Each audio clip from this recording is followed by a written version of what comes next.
Inequality. We know it's a problem in the US, but is it really a problem here in Canada? This shows that Canadians understand that wealth is divided unfairly, and that the current system is skewed. But there's something even more disturbing going on.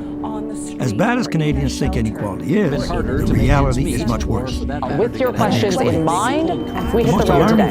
And as soon as we got off the Many people believe that Elon Musk is on the path to become the world's first trillionaire. A study conducted by Difficulty of Proof showed that Elon Musk's wealth saw 125% average annual increase since 2017. And if he keeps on doing it, he'll become the first trillionaire in the next 2 years. In a world where wealth is concentrated in the hands of a few, an unsettling reality emerges. Behind the scenes, corporations wield unprecedented power, controlling the global economy and leaving the vast majority struggling to keep up. Join us as we embark on a journey to explore the profound influence of corporations and their grip on the world's wealth.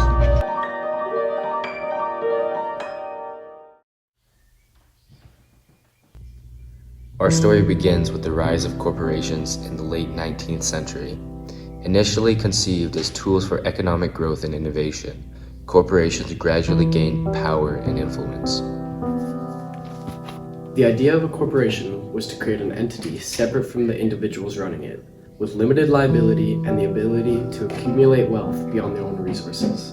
It was a revolutionary concept. Over time, corporations grew larger and more influential, shaping economic policies and political landscapes. As corporations expanded, they began to engage in lobbying, influencing governments and to enact policies that favored their interests, thus becoming key players in politics. Fast forward to the present, where corporations have become towering giants that dominate the global economy. But what does this mean for everyday people?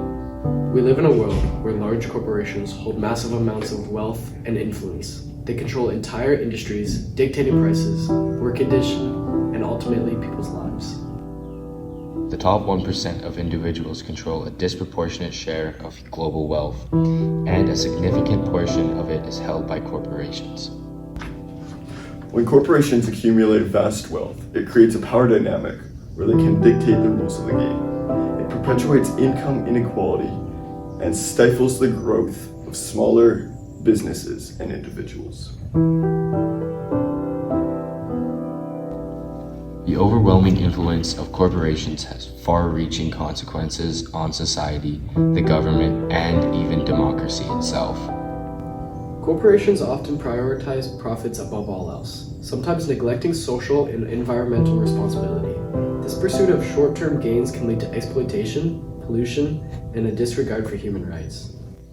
Furthermore, the immense wealth amassed by corporations can influence political systems, leading to policies that favor the interests of the elite rather than the well-being of the majority.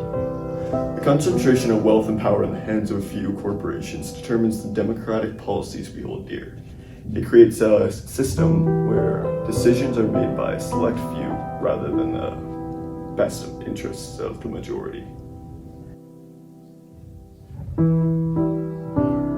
Despite the magnitude of the issue, there are those striving for change and seeking alternatives to the current paradigm. We need to explore ways to redistribute wealth in a more equitable way, to ensure that everyone has a fair chance at prosperity. This can involve implementing more progressive taxation, strengthening workers' rights, or fostering a more inclusive economy. Nevertheless, we find hope in grassroots movements, social entrepreneurship, and conscious consumerism as individuals and communities strive for fairer distribution of wealth and corporate accountability. By challenging the status quo, demanding change, and redefining success, we can create a more and just, sustainable future for all.